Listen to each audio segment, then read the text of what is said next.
How many of the Talmadge films are still available, do you know, and how many have you seen? I've only seen a few because they really haven't been redone or remade. They are just now coming out with new versions of their films and DVDs. And I'm thrilled that they're now available to the public. And if you get a little touch of some of their career here and you enjoy it, you can now get most of them. I will say I have read, and I highly recommend Denise Morrison's Silent Stars. She has a chapter on the Talmadge girls. And she has this great analogy for Norma in the fact that she was such a huge popular star in the 20s, and she's virtually unknown today. A lot of that is because there's so few of her films available. And the analogy was, think of Betty Davis if 90% of her films were unavailable. I mean, that's how big Norma was in the 20s, and we've got very little of her left on film today, and it's just really sad. This is a real advantage to me to be related to these people. It opens a lot of doors for me. I was in Scotland when I was 22, and I had a pack on my back, and I was traveling around, and I went up to the north of Scotland, and there was a hostel there to stay in. It was a castle, and it was freezing, and everyone came down and huddled by the great big, I'm sure it was where the cook's fireplace was. It was a huge hearth.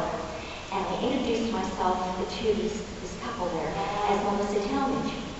And the man looked at me and said, "Oh, you wouldn't remember, but when I was a young man, I was in love with an actress named Melissa Talmadge."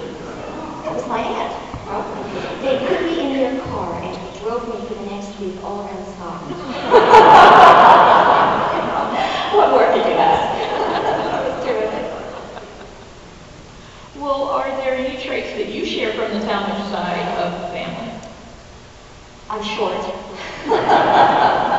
I have three brothers who are 6'4", 6'3", and 6 feet, so I was the runt of the litter.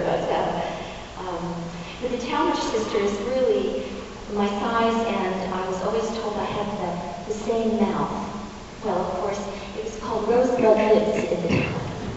Well, now everybody's sticking collagen in their lips, and great big fat lips are really very popular things, so I'm very out of fashion now. That's very true. Well, both of them pretty much walked away from films once sound arrived. I think Norma attempted a couple. I don't know if Dutch did, but what did they do in their actor lives? So after film, traveled quite a bit, married wealthy men. My Aunt Dutch did a lot of charity work.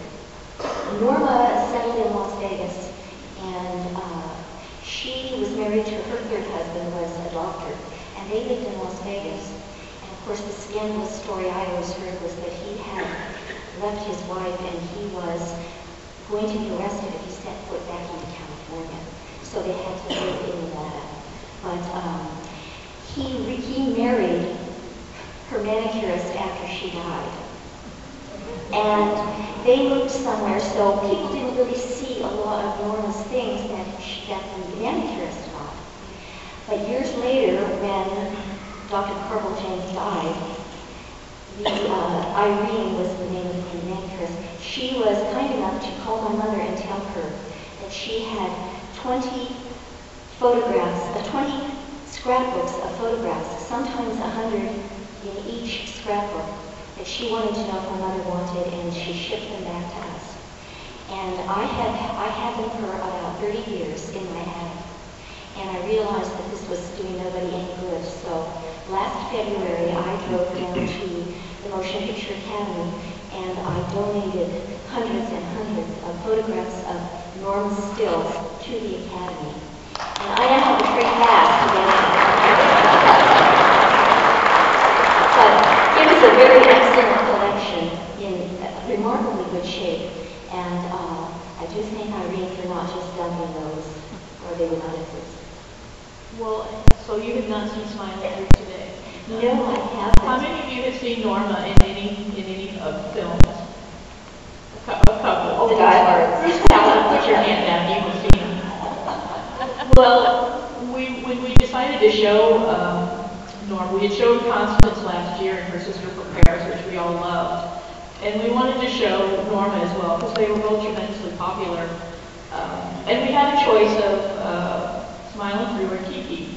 And Kiki is such a different movie. She did all kinds of movies, but it's very comedic. It's more a Constance Talmadge film. And I really felt, and we all agreed, that for your first time, you really need to see Norma in her milieu, which is drama and romance. And I think once you do, you'll fall in love with her. But Smiling Through is a lovely movie. Does anyone have, is there a burning question for Melissa that, well, we see Melissa again at the cinema dinner, but we have a minute or two. Does anyone have a question for Melissa? I think they're burning desires. We got a couple pictures back here. Could you just give us some information about these pictures? They're gone. There's at least a couple pictures that you can tell us. I didn't see what was up, actually. Oh, yes. On the right is Grandma Natalie, and on the left is Aunt Dutch. And during World War II, my grandmother lived on the Pacific Coast Highway in Southern California, and there was no gas, and she had no way to get into town. There was a blackout, so she was very isolated out there. So she went and stayed with my aunt in New York, and my aunt also had a place in Florida. So they would go down there to a place in Florida, and this is where this picture was taken. Any other pictures? Oh, okay. Oh, and we've got Grandma Natalie on the left, and Dutch in the middle, and then Aunt Norma on the right. And there were 3 of them when they were little girls, and then 3 of them here as adults. They're the 3. Very pretty, aren't they? But Aunt Dutch was just a lot of fun. She was really cool. Okay, Thank you very much. and like I said, Melissa's going to be with us at the cinema dinner. She'll be around tonight, so please come up and say hi to her. If you have a question, don't hesitate to ask. We're going to get right into now Smiling Through, and accompanied by Greg Foreman. We're going to take a few minutes to get all this stuff off and enjoy the movie. Thank you.